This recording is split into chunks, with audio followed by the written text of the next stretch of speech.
Hello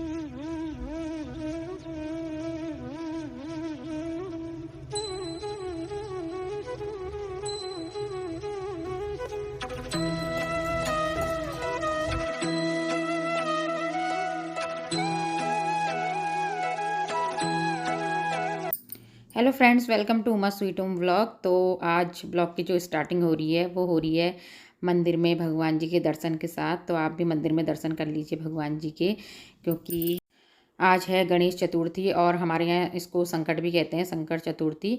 तो आज के दिन जो है गणेश भगवान जी की पूजा करी जाती है और उसी का आज व्रत लिया जाता है। तो हम लोग भी इस व्रत को लेते हैं और किसी के यहाँ व्रत होता है और किसी के यहाँ नहीं होता है। तो जो ब्लॉग की स्टार्टिंग है वो मंदिर में जो पूजा थी वो मैंने सुबह करी थी और इस समय अब हो गया है 3 बजे का टाइम। तो अब शाम को इसकी पूजा शाम को ही करते हैं, चंद्रमा को देख करके चंद्रमा को अर्घ्य दिया जाता है और बाकी सारी पूजा अंदर ही होती है। तो इधर मैं तैयारी कर रही हूँ पूजा में जो चढ़ने वाले लड्डू होते हैं गणेश भगवान जी के, तो तिल के लड्डू ही हम उनको चढ़ाते हैं। तो ये जो तिल मैंने लिए हैं ये पहाड़ी वाले तिल हैं, तो कभी कभी मिलते हैं मार्केट में ये वाले तिल।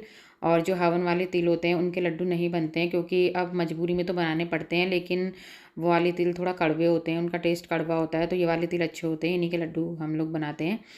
और बाकी तिल मैंने भून लिए हैं। तो थोड़ी देर मैंने इन्हें भूना, जब ये चटकने लग गए थे तो उसके बाद मैंने इसे निकाल दिया है तिल को और थोड़ी देर इसको ठंडा होने के लिए रख दिया। तो जब तक तिल ठंडे होते हैं तब तक मैं इधर सब्जी बनाने की तैयारी कर लेती हूँ, क्योंकि साथ साथ ही खाना भी बनाऊँगी। और तिल मैंने पहले इसलिए भून लिए थे क्योंकि फिर उसके बाद हम लोग खाना बना देते हैं। तो इसलिए पहले मैंने सबसे पहले भगवान जी के प्रसाद के लिए, उनके भोग के लिए पहले मैं तिल के लड्डू ही बना दूँगी। तो इधर तब तक मैं बना देती हूँ छोले। तो अभी मैंने छोले उबाल के रख दिए थे और इसमें सिर्फ मैंने एक आलू भी डाल दिया अच्छे से मैश करने के लिए, क्योंकि प्याज लहसुन का यूज़ नहीं होता है।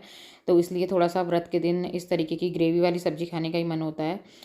और बाकी मैंने इधर कढ़ाई में मस्टर्ड ऑयल ले लिया है और डाल दूंगी मैं इसमें जीरा। तो इस समय मैं सारे मसाले जो मैं मसालदानी होती है उसको भर देती हूँ, लेकिन अभी मैं मसालदानी के मसालों का यूज़ नहीं कर रही हूँ, क्योंकि व्रत वाले दिन मैं वही मसाले यूज करती हूँ जो मैं अलग से रख देती हूँ।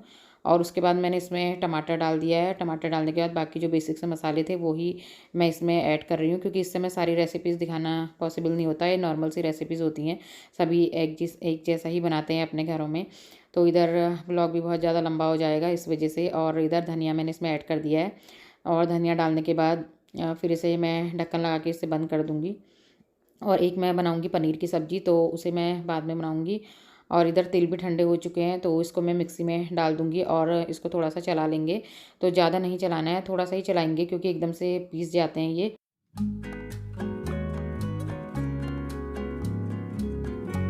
तो तिल मेरे पिस चुके हैं और इनको मैं निकाल दूँगी थाली में। और इस तरीके से सारे तिल एकदम से महीन हो गए हैं सारे पीस करके।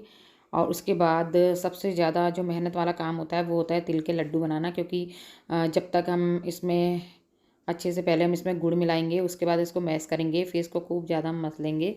तो अभी आगे मैं आपको दिखाऊंगी। तो इधर ये गुड़ है और गुड़ मैंने इसमें बारीक बारीक सा इसमें गुड़ काट लिया है मैंने चाकू से। और उसके बाद जो गुड़ है उसको अच्छे से इसमें मसलेंगे और इस तरीके से मसल मसल के सारा गुड़ जो है वो इसमें हम मिक्स कर लेंगे।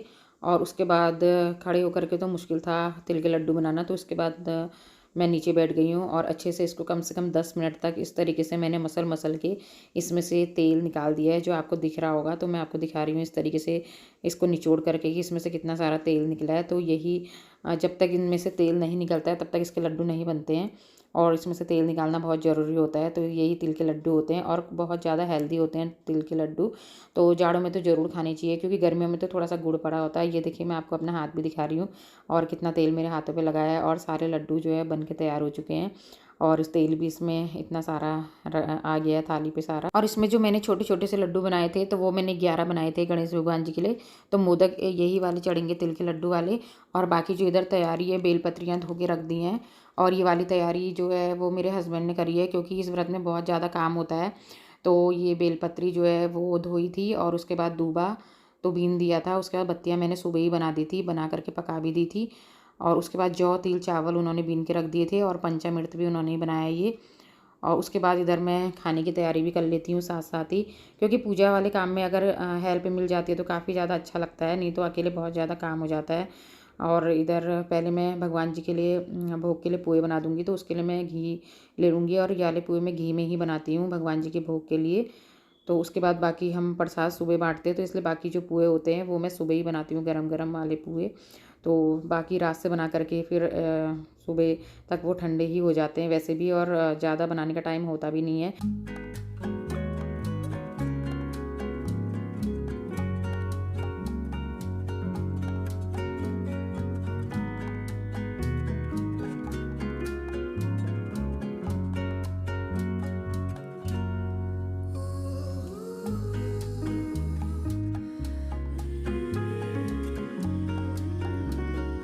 और इसके बाद मैं सारा घी जो है वो खाली कर दूँगी, वापस से घी वाले बर्तन में डाल दूँगी। और फिर मैंने तेल ले लिया है, उसके बाद मैं गरमा-गरम पूरियाँ बना दूँगी, और पूरियाँ बनाने के बाद फिर बड़े बनाने की तैयारी करूँगी।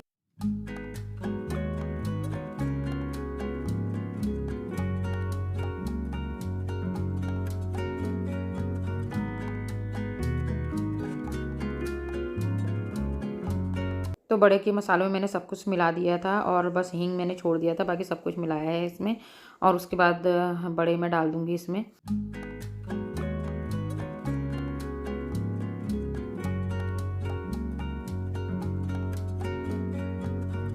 तो उसके बाद सारी तैयारी हो गई है खाने की, तो अब मैंने पहन ली है साड़ी। और ये वाली जो पूजा होती है वो मैं साड़ी ही पहन के करती हूँ। ऐसा कुछ नहीं है कि मैं हर व्रत में साड़ी पहनती हूँ, लेकिन ये वाले व्रत में मैं ज़रूर से साड़ी पहनती हूँ, शुरू से ही पहनी है।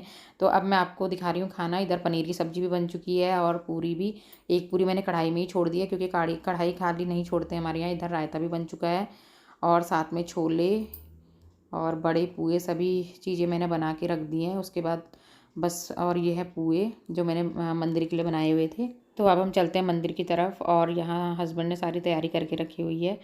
तो सारी बत्तियाँ भी मैंने रखी हैं, तो 108 बत्तियाँ हैं ये सारी, और उसके बाद हर चीज़ इसमें रखा हुआ है। तो ये वाली पूजा करने में सबसे ज़्यादा टाइम लग जाता है, क्योंकि इसमें हर चीज़ 108 होती है, और उतने ही भगवान जी को 108 बार चढ़ाई जाती है हर चीज़। तो काफ़ी ज़्यादा टाइम लग जाता है पूजा करने के लिए। तो इधर मैंने ये सब कागज़ में ही रख दिए थे। तो तिल, चावल और तुलसी, जौ, सब चीज़ों को अलग अलग करके रख दिया है, और बत्तियाँ भी अलग करके रख दी हैं सब। तो अब मैं कर लूँगी भगवान जी की पूजा, और धूप मैंने इधर जला दिया है, साथ में ये घी का दिया भी जला दूँगी मैं।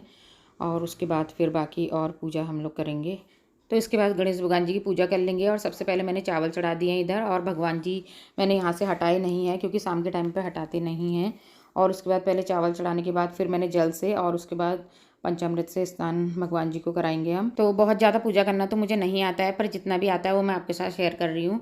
और पूजा एक ऐसी चीज़ होती है जिसमें कभी कोई ऐसा नहीं होता है कि हर किसी को सब कुछ आ जाए, क्योंकि पूजा तो हम जिस भाव से करते हैं भगवान उस भाव से ही स्वीकार करता है। अगर हमारे मन के भाव अच्छे हैं तो भगवान जी, हम एक दिया भी जला लेंगे, एक धूप जला लेंगे, तो भगवान जी उतने में ही खुश हो जाते हैं। और बाकी इधर जो मैंने भोग बनाया था भगवान जी का, पुए का और मोदक का, वो चढ़ा दिया है। तो सिर्फ एक ही मोदक और एक ही पुआ भगवान जी को चढ़ता है, गणेश भगवान जी को। और बाकी इसके बाद मैं दूबा चढ़ा लूँगी, तो 5 बार मैं यही वाला दूबा चढ़ा दूँगी भगवान जी को। और इसमें मैंने थोड़ा सा रोली और अक्षत मैंने इसमें रख दिए हैं, तो इसको चढ़ा दूँगी। बाकी 108 वाले बाद में चढ़ाऊँगी। और इसके बाद मैं मिलूँगी आपसे आरती में। और इस बीच में मैंने सारे ये चढ़ा दिए थे भगवान जी को। तो अब हम लोग आरती करेंगे।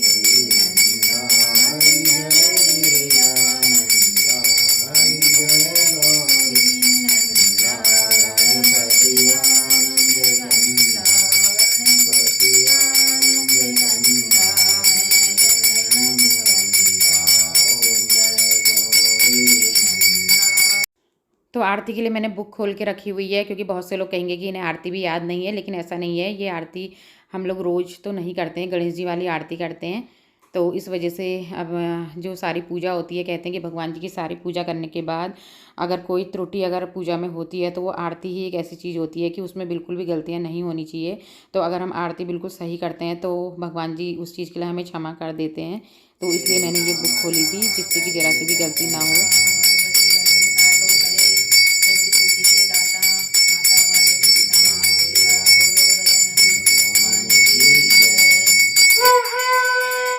तो अगर हमारी पूजा में आपको कुछ भी कमी या कुछ भी गलती दिख रही होगी, तो आप कमेंट करके ज़रूर बताना।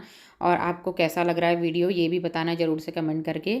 तो अंदर की पूजा तो टाइम से हो गई थी, लेकिन 10-15 मिनट में छत में ही घूमती रही, क्योंकि चंद्रमा आया नहीं था। और उसके बाद अब चंद्रमा आ गया इधर, तो हल्का हल्का सा दिखने लग गया है। और बाकी सारा सामान लेके मैं यहाँ पे आ गई हूँ बाहर छत पे। और उसके बाद पहले दिया जला दूँगी और इधर फिर चंद्रमा की पूजा कर लूँगी।